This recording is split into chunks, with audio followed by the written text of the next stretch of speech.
Jananim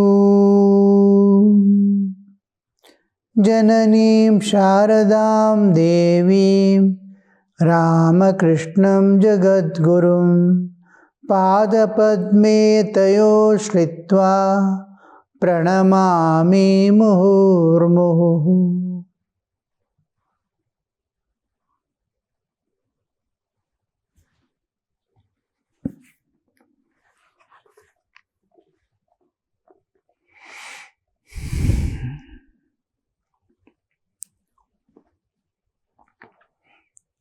M is asking, but what about Chaitanya Deva? You said he had both knowledge and devotion.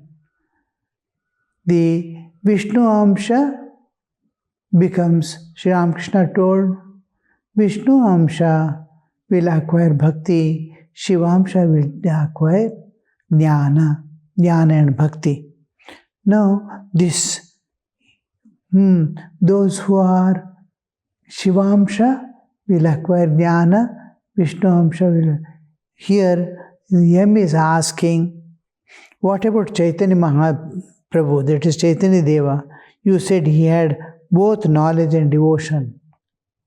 Master sharply. His case is different. He was an incarnation of God. There's a great difference between him and ordinary man. The Sri Ramakrishna is giving out some secrets which he has to utilize. When a question appears, it should not be argumentative or contradicting the flow of knowledge. Many times I want to give some secrets of things. Suddenly a person asks a question which is obstructing the flow. Of course, I answer, but the others who would have got something they are missing now, or one who is recording it is missing now. I begin to, because an idea cannot be given without formulating the base. Whole thing I am building up to give an idea. They take it in a different way and divert it with a question, and it goes away. Again, to bring back, to create that atmosphere won't be possible, nor there will be time. So that it has grown up to giving flower, and fruit is yet to come. Before that, it quenches. So that's why Master is saying sharply. His case is different. Master sharply. His case is different. He was an incarnation of God. There is great difference between him and ordinary man. The fire of Chaitanya's renunciation was so great that when Sarva Bhauma poured sugar on his tongue, his Guru tongue, instead of melting, it evaporated into air. So much dry it was. He was always absorbed in samadhi. His renunciation was too great. Many times we mistake,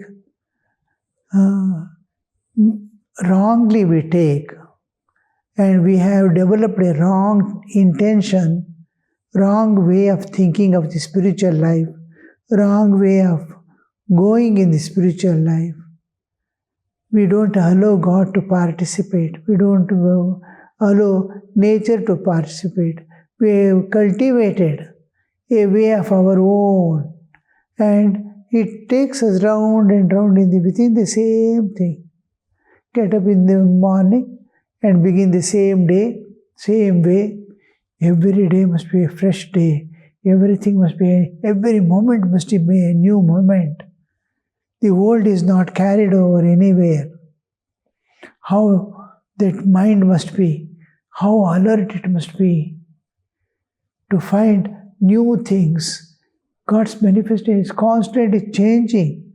Your whole universe is a constantly changing flux. Our life is a constantly changing. Otherwise, if you don't see something, every moment, that is what it's called pranava. Onkara, just Onkara. It's called pranava. Pranava. It is ever new. Every moment it is new. Pranava. What a beautiful expression. How they have found out, you see. The Brahman is called the eternal, unchanging reality. The universe and all things are constantly changing. Our life is changing, our mind is changing, everything is changing. Unchanging is only the Atman. Within the Jiva, and unchanging is the Brahman beyond the universe. So, unchanging. Now, unless I am able to perceive the unchanging or match myself with the unchanging, I will be just carried away. I am going in the merry-go-round. Day and night comes and goes. Life is ending. Every second that goes, every moment that goes forever. And I am moving. The time is not moving. I am moving. Time is eternal, unchanging. But I move in time. I am being consumed. I am constantly walking towards grave. And it's going to end. My story is going to end one day. Unless I match with the something unchanging and slowly emerge out of these changing bonds. My bodily existence. Because our bodily existence is going to continue as long as I'm holding something of this world. If I hold something, then I am carried away. This releasing all that is changing and holding on to a thing which is unchanging is called renunciation, tyaga. Tyaga is not throwing away things and going away. Tyaga is releasing the grip on the changing and gripping the unchanging. To hold that, I have to release this because I am holding that with the same hand which is going to hold that. So I want to hold on to God. So I have to release the world. So there is one consciousness, one mind, one intellect which can hold on to. So if I had two intellects, I can hold on to two, but it is not so. It is one heart, one mind, one intellect. So with heart you have to hold. With the intellect you have to see that the grip doesn't get loosened. And my mind must be feeding constantly the divine through japa or meditation or worship, something. Mind is going to feed, like feeding a baby. It feeds to maintain the lamp burning. Oil has to be given. It is part of the mind. And intellect is making it hold and continue. So this, you see, renunciation is most important. The renunciation is release the grip on the constantly changing and shifting the hold to the unchanging eternal reality. Chaitanya's renunciation was so great, means the hold on this was so great, that when Sarva Bhauma, his guru, poured sugar on his tongue, instead of melting, it evaporated into air. to compare him with man. A lion eats meat, yet it mates only once in 12 years. But a sparrow eats grain, it indulges in sex life day and night. Such is the difference between the divine incarnation and ordinary human being. An ordinary man denounces lust, but once in a while he forgets his woe. He cannot control himself. So the renunciation, where the renunciation? Because he is driven by his vasanas. Till vasana kshaya happens, he will be struggling to hold on to the divine. Now and then he slips down, again wakes up, again pulls his bodily existence, mental existence, psychic existence, all that is going to pull again up.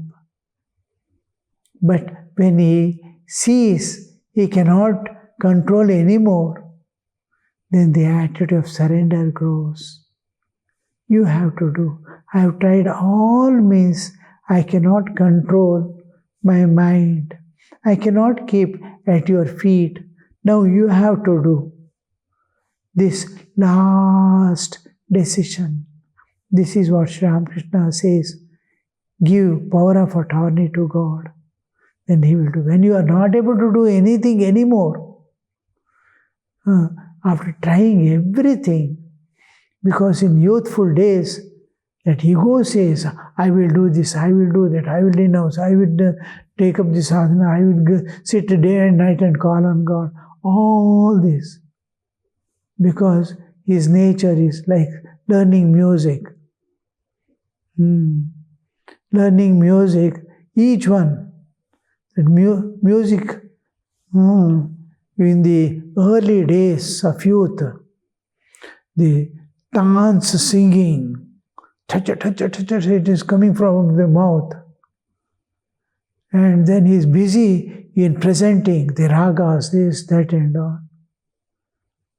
And as the time goes, he is not giving anything to people, or people are appreciating. For the sake of that appreciation, acceptance, he goes on presenting.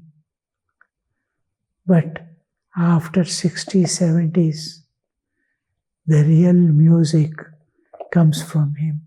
He is no more busy. He is experienced. He is taking out butter and giving now. Whole life was a struggle to present himself, not present the music.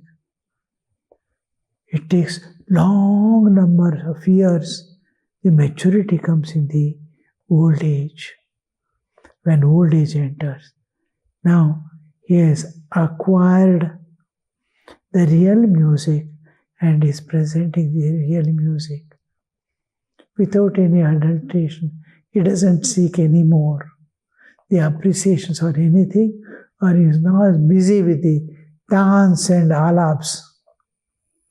Pure music that links to the God.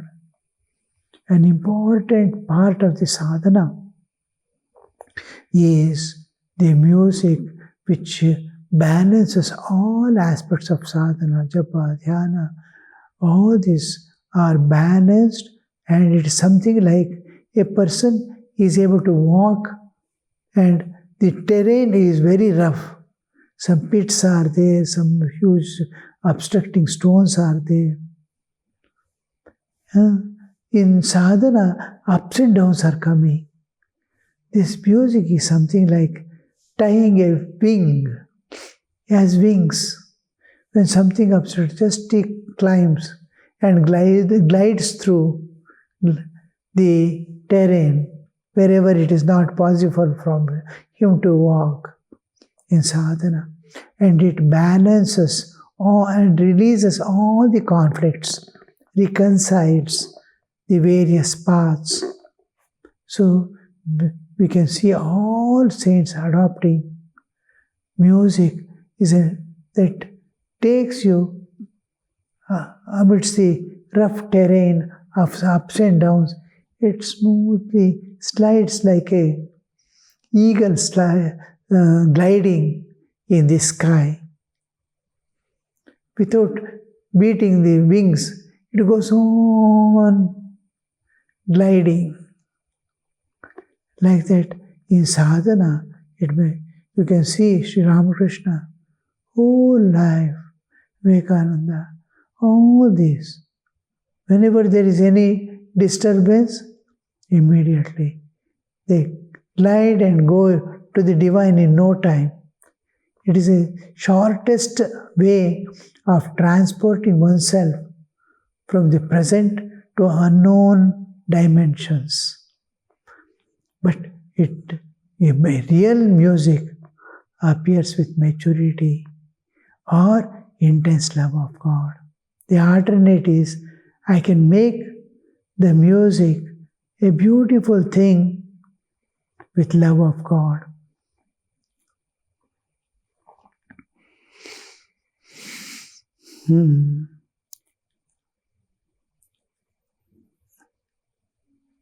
He was always, regarding Chaitanya Mahaprabhu, he was always absorbed in samadhi.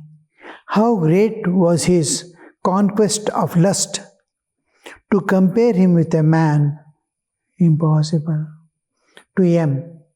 He who has realized God looks on man as mere worm. One cannot succeed in religious life if one has shame, hatred and fear. Lajja, Grina, Bhai. 339.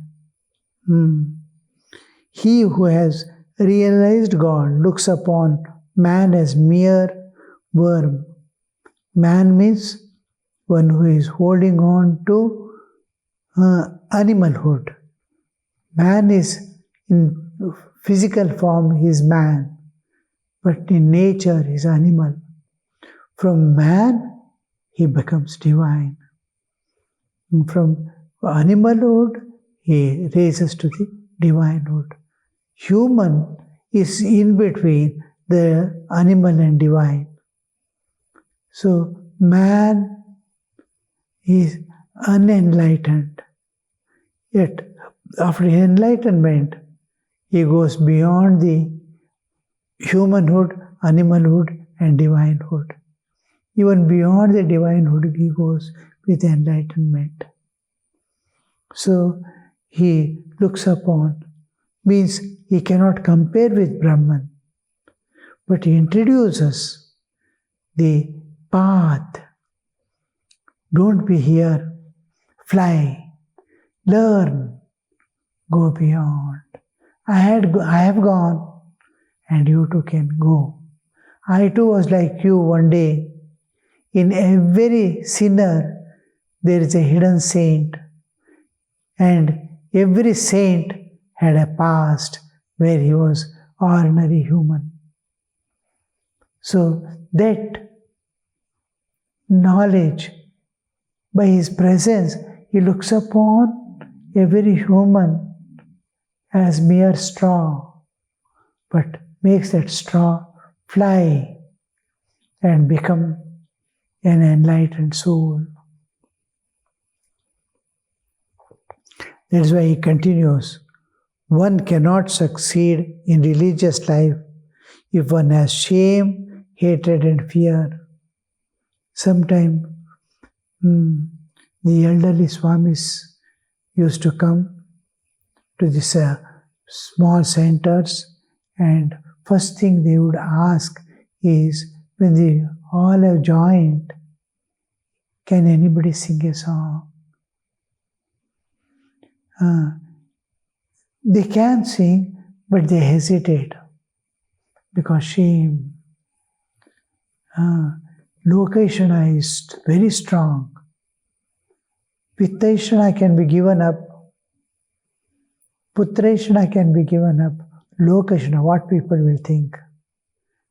To give it up.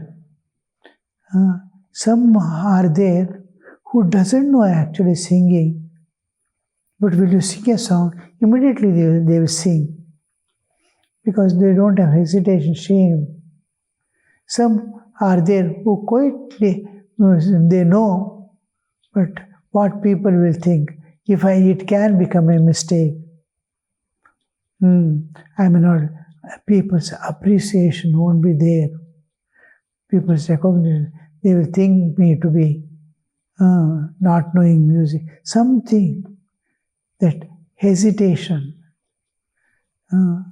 Whatever we know, we can say. If somebody, a senior Swami comes and asks, or a dignitary comes and sing a song, if nothing is possible, you can chant a shloka.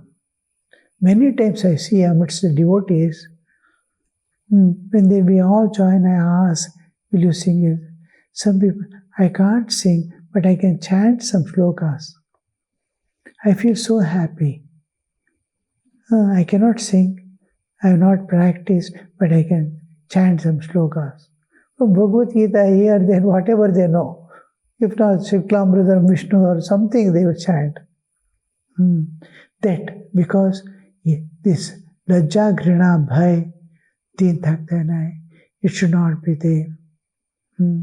And by learning music, Sri Ramakrishna says, first have the vision of Kali, whether you have to, through the rush, you have to hit, or being beaten, see that you go and have the darshan. Like that, in learning music, they may condemn, they may suppress. Oh, you don't know how to sing, you are mean, useless, they may say. But with all that, in Sanskrit it is called Ghattitova, Grishtova. Somehow you attain that. So, who is eager to attain that, even if people suppress you, he makes way in and through that and presents himself. He doesn't mind people condemning. He doesn't mind people scolding him. You are not practiced. You are not. Your voice is not beautiful. It doesn't. He overcomes all that and puts his efforts as much in every condemnation. There is an appreciation within which cannot be seen. In every failure, there is success is hidden in every failure. There we see that through failure, he is trying to pick out the success. He tries, years after years, to bring out that success. It's a hard shell to break. Ordinary groundnut shell you can break with hand. When it comes to almond, very difficult to break.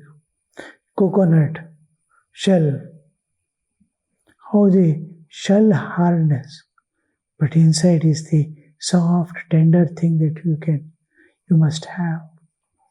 In music also, without getting tired, without getting affected by external things, you must be able to push through, bear all the odds and go ahead, because last what helps us when the old age comes, when all failures come, then there is one support, unfailing support, God, nature, and music, which is the manifestation of divine and the nature. So one has, one cannot succeed in religious life if one has shame, hatred, and fear. These are fetters. Haven't you heard of 8 fetters? How can one who is eternally perfect be afraid of the world? He knows how to play his game. An eternally perfect soul can even lead a worldly life if he desires. There are people who can fence with two swords at the same time. They are such expert fencers that if stones are thrown at them, the stones hit the sword and come back. A devotee: Sir, how can one see God? Master: can you ever see God if you do not direct your whole mind towards Him? The Bhagavata speaks about Shukadeva. Bhagavata speaks about Shukadeva. When he walked about, he looked like a soldier with fixed bayonet. His gaze did not wander. It had only one goal, and that was God. This is the meaning of yoga. One, like a bullet going, like a soldier moving with a gun, how that pointing the gun in the front, there will be the knife. How the bayonet will be moving in the same direction with all might. Bullet, arrow, how it goes. That is yoga. To whole focus everything and divert. Whole mind is focused on a particular thing, the divine. Om Shanti Shanti Shanti Harihi Om Tat Sat Shri Ramakrishna Arpanamastu.